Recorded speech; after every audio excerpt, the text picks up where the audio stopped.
Activision releases a new Call of Duty game every year, a new entry into their franchises such as Black Ops and Modern Warfare, and occasionally the one-off individual franchises like Call of Duty Ghosts. These new games add new modes and features, which gets every gamer's attention, and entices them to take £60 out of their bank account every year to get the same game but with a new gimmick, for example a futuristic, modern or historical setting. And yet the core mechanics stay the same, and I admire consistency. Activision's partner studios do change up the gameplay slightly in each game, such as wall running in the futuristic games and also sliding to replace the dolphin dive. Innovation is key in games like Call of Duty, but I guess the one thing that never changes is the maps. They always feel the same in each game. The 3-lane maps, where there are 3 options from the spawn point.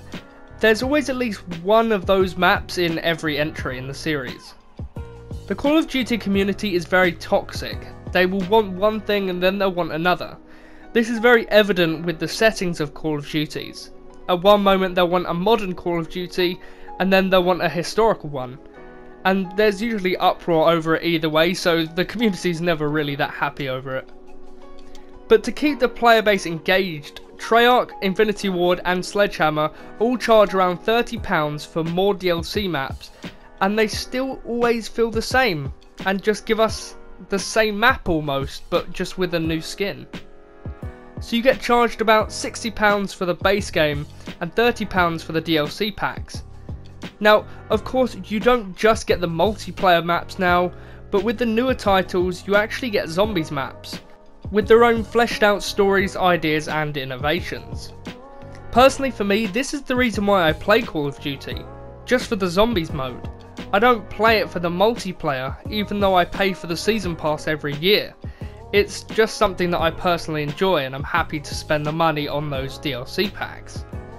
But with the newest title, Treyarch thought to innovate by getting rid of the campaign and adding a new Battle Royale mode instead. This was most likely to keep up with the trends of Battle Royale, where games such as Fortnite, Apex Legends and PUBG are gaining popularity and success from the Battle Royale genre. Now obviously the Battle Royale mode in Black Ops 4 took over the campaign, but this is isolating a third of the Call of Duty community who loved the campaign, who loved to meet new characters, who loved to go on military adventures, who loved to experience places that they've never been to. But of course, as we can see, the campaign is being ripped away from the audience and Activision have just left it to die. Even if they added the campaign in DLC, I would have been happy, but Treyarch are innovating in the wrong way, a way that's actually isolating and cutting off parts of the prior player base, by taking away old modes and putting new ones in. Once upon a time, the campaign used to be the star of Call of Duty, getting to experience the events of world wars, but now you're just stuck in a big map with 100 players collecting attachments for your guns and trying to be the last person to stay alive. Just doesn't have the same spark, does it?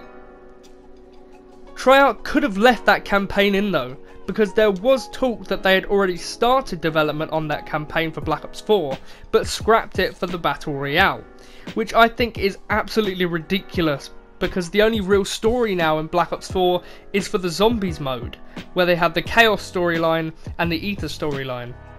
This big innovation must have really hindered the views of the player base, because each person comes to the Call of Duty franchise for a different reason.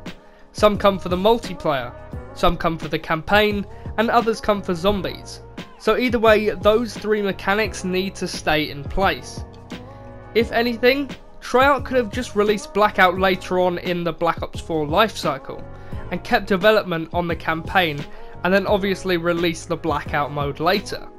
Though Treyarch could have just wanted this as a selling point for the newest Call of Duty, because Treyarch just wanted to be a cash grab and hone in on the Battle Royale genre. In regards to zombies in Black Ops 4, it has innovated the most in regards to the new style of game modes and gameplay upgrades, which really add to the new style of zombies and put a big selling factor for those who are interested in the zombies mode. At this rate though, the Call of Duty franchise has innovated in the wrong way. They've literally cut off part of their player base and replaced it for a gimmick.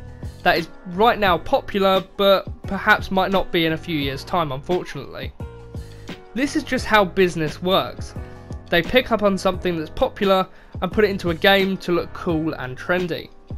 It's really unfortunate that the Call of Duty hasn't really changed up the multiplayer very much in recent years. They've added wall running and sliding and specialists in the newer titles, but nothing that really grabs the audience's attention. They've still got the basic modes like Team Deathmatch, Free-for-all, Capture the Flag and Search and Destroy, but still nothing really new and exciting which would get the player base to buy their newest title. So, in retrospective, Call of Duty is innovating in the wrong way. They need to start listening to the player base a lot more, and just see what they really want for the franchise. Because cutting out a campaign and not notifying the audience straight away could have really hindered Treyarch, Call of Duty and Activision's credibility along with their sales numbers. And could be one of the main reasons why Call of Duty has got a campaign in their next installment, Call of Duty Modern Warfare, which is a soft reboot of the Modern Warfare franchise. This new reboot that's coming out could be a real return to form not only for Infinity Ward or Activision, but for the Call of Duty franchise as a whole.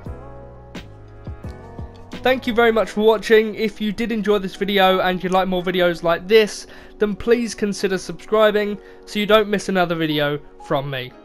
Thank you and goodbye.